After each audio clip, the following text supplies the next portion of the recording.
What's your most embarrassing sex story?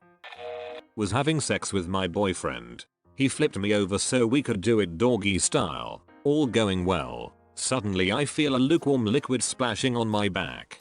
After a few seconds of splashing I stop and I'm like, what the frick is going on back there? I turn around to find my boyfriend sipping a mug of tea. He was trying to drink it while we were fricking. It was going cold, he said.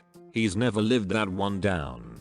Can you tell we're British? This is my favorite story on this whole thread. Was home for summer from college. My neighbor and I had been secretly hooking up for a little bit, and she had been over a few days before when my parents were gone. Came home one day, and my mum was staring daggers at me. She said, "You have a mess to clean up," because I'm not doing it. I had no clue what she was talking about. Then she said to go look under the dining room table. Underneath it was a used condom that I had thrown into the bathroom trash can wrapped in toilet paper. My dog thought it would be cool to bring it downstairs and chew on it under the table. Mayo, your mum probably wondered what sick fetishes you had with that dog. Man, you could say he screwed the pooch on that one. Was going really hard. Pushed a little bit too hard and farted right as I came. A girlfriend might have laughed it off. My Tinder date did not. I'm just imagining the sound effects and can't stop laughing. Lost balance taking off skinny jeans. Foot wouldn't come out in time and smashed a mirror with my face. At least something got to smash that night. Nice.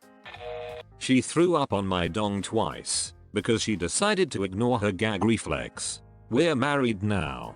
We're married now. Naturally. Once you've embarrassed yourself that badly, there's no going back. Talk about commitment. That does sound like a keeper. My front teeth are crowns from a skateboarding accident when I was a kid. In the military I knocked one out and spent a month using denture glue to hold it in place until my dentist appointment. Under the crown was a small bit of tooth, the crown attached to like a post. During that time I had also just started a romantic relationship with my now wife and had not mentioned my hillbilly tooth. During an Australian encounter, my tooth fell out and I was too preoccupied to notice. When I returned from down under and we were kissing, she noticed. She pulled my head back to see what was up and did a full-on double take at my mouth. I realized what happened and started trying to explain when she reached down, fumbled around at her bits, pulled out my tooth that had been stuck to one of her labia, and held it out to me quizzically. I almost died, but she still married me a few years later. My husband and I were going at it doggy style, and things were going very well. I started to have an orgasm, and due to the angle and the pressure, the world's longest fart slipped out. So I start to laugh. So I'm coming, laughing and farting all at the same time. My hubby took it like a champ and laughed with me until I calmed down. Hat trick. I'm coming, laughing and farting all at the same time. You tripled yourself. Classic. The ultimate feeling of relief. If you burped, that would have definitely been a triple pipe classic. We were staying with my boyfriend's family for Christmas. It was my first time meeting them. The second night of our stay, I sneaked out of my boyfriend's room with only his big hoodie on after sexy times to pee. His mother was standing behind the toilet door when I came out and said, "You know, these walls are very thin. Anyway, you want something to eat? Yeah, whip me up a couple of flapjacks, Margaret. Now hold on while I spit out your potential grandkids. Ma'am, this is a Wendy's. I'd die on the spot if I were in your situation. But at least she was nice about it, smiley face. Tried to pick a girl up and lay her down on a bed. Failed miserably. It was dark. We were slightly drunk. Slammed her head onto bedside table and knocked her out. 15 years later, she still sends an occasional selfie wearing a helmet. Tinder date got off onto my floor of my apartment building, but was freaking wasted and forgot which apartment was mine, so she started yelling my name as loud as she could. I opened my door to see all my neighbors standing in their doorway staring at her. She had a 6-pack of wine coolers in one hand and her heels in another. I told her to get in my apartment quickly and started apologizing to everyone else. Most just rolled their eyes and shut their doors, but the dude across the hall started clapping. Thanks 8F. Did you grab a beer with him afterwards? It was NYC. We all mostly kept to ourselves. Nah man, I saw this documentary about apartments in New York. These chicks lived across the hall from these dudes and they were constantly getting up to all sorts of hijinks together. They were great friends. I think your view of NYC isn't very accurate. Yeah, I saw that too. One of the guys even had a pet monkey. Preparing for anal with an ex-boyfriend. I had done it many times successfully in the past and felt pretty confident about it. He lifted up my legs and asked, "Ready?" I said, "Ready as I'll ever be," and then let out the biggest, longest fart in world history. The farting wouldn't have been so bad if it weren't for my verbal response just moments before my sphincter decided to start singing. From then on, anytime I said ready, in casual conversations like getting in the car, he would always say, "Ready as I'll ever be." This is pure gold. So relatable, and I don't blame your sphincter for relaxing. It happens. It happens. Shit happens. Oh man, he is gonna keep on saying it until he is dead on the grave. There she waited so divinely, fair and fancy free, and finally so refined in pure perfection, so designed for genuflection. Nature armed with peaks of passion, grace and beauty, form and fashion, chopped of chain and freed of fetter, never made a lady better. As I watched I pondered sweetly how I want her so completely, how I hope we're never parted, how I love tea. Then she farted. Freshman year in the dorms, one of the last days of the semester, a girl on a different floor invites me to come to her room and hang out. I obviously know what she's trying to do, so I ask her if her roommate is gone. She says she left for the semester. So I go down and get to her room, and we get started. We start talking a little, then started kissing, then she starts sucking me off. And in a matter of minutes, I hear a card hit the scanner and the door opens to her roommate and her roommate's mom. Door swings open and within seconds they slam it shut. I get dressed and walk out the door, while they're still just standing there in shock. As I walk away, I hear roommate's mom start raising her voice saying, "Are you serious? You have got to be kidding me," and stuff like that. Walking back to my dorm on my floor, I'm not wearing boxers and my shorts were slightly wet from her slobber all over my dong. People definitely saw and knew what was up. As for the girl who I was with, her roommate's mum basically kept calling her a slut and didn't let her daughter dorm with her this semester. Like, okay Karen, your daughter has had more sex than me. Chill. Whoa, that mum was a bitch. Wasn't even her kid.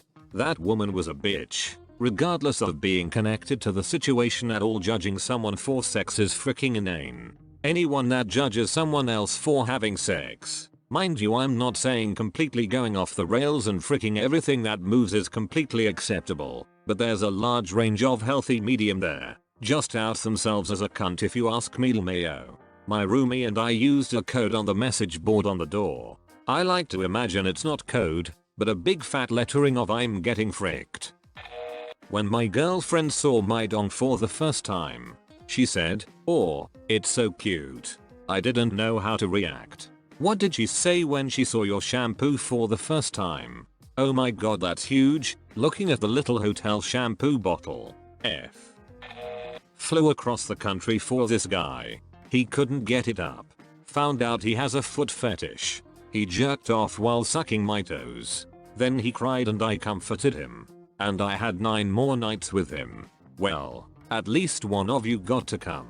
And the other got to have come on her stomach. Wondering what she did up to this point that led her here. Oh honey, we've all been there. 9 days though? Yikes. Glad you're able to laugh about it now. Huh, it wasn't so bad. He was cool to hang out with and at night I just had him eat me out instead. He was cool with it, because he didn't want to embarrass himself either. It worked out. One night my boyfriend and I were at a bar and drinking a lot and we thought it would be a good idea to go to him Camaro to frick. This was in the late 90s or early 2000s and I was wearing one of those long skirts with really high slits on both sides. So basically even if you thought the skirt was scrunched up, it really was just the front or back part. So we finish up and go back inside. This was a bar and not a club, so it was fairly lit. I almost immediately run into a group of girls I went to high school with. We were not really friends, so I assumed the conversation was strained and awkward because of the hollow catching up. Shortly after I escaped and went to the bathroom, I basically had smeared cum all over my skirt. It was a combo of mine and his. On the front panel of skirt. Like literally on the bottom. On the top. From being bunched up, it was all over the inside of the back. It was everywhere. I was so embarrassed. Nice. My boyfriend at the time had started to develop erectile dysfunction, so after finally managing to get him hard, he deflated before getting it in, and cried. All of his roommates heard him sobbing and thought I hurt him, so they burst into the room, invasion of privacy much, and find him crying into my tits while both of us are still naked. All I can say is yikes. What good friends. You gotta watch out for the boys. I wonder if they helped him get it back up. You got this, man. We're all here to support you, smiley face. My girlfriend and I used to go out driving some nights back when we were still in high school. We lived in a small town, so it was a reasonable activity to take part in every now and again. She and I drove out of town about 5 miles and went down this back road to a little unowned farm property and parked there, assured no one would see us. We got jiggy with it, and upon reaching just about our curfew, I went to start my car up to drive us back home.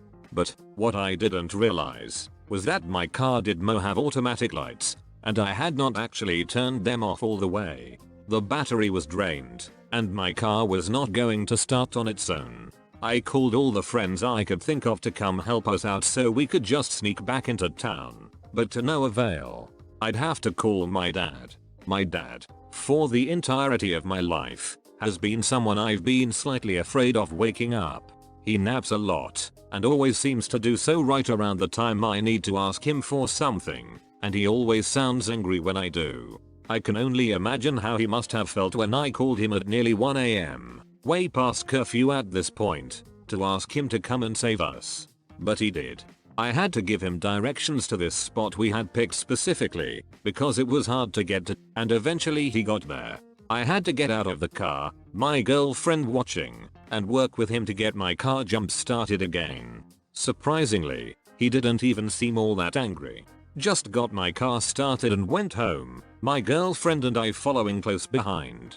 To my surprise, he never asked, grilled me about it, and either never told my mom, or told her never to ask me about it either. Oddly, after that, I even felt like my dad treated me with an oddly heightened amount of respect, which hasn't dwindled since. My dad was pretty similar, especially with drinking. He never once grilled me or my brothers about asking for a ride if we had been drinking. He never wanted to give us an excuse to drink and drive. Meanwhile, my mum calls me an alcoholic for having 1 beer in my bedroom. LOL. Probably because something similar happened to him too and he knew better than be angry at you. The most hurt I ever saw my dad was when he found out I called my mum instead of him when I was in a mildly similar situation. Our relationship was already a bit rocky at that point. After that, even though I was in high school and living with him, we rarely interacted. I think he knew it was normal-ish, teenage coming of age issues. But he died a couple months later, so I'll never know.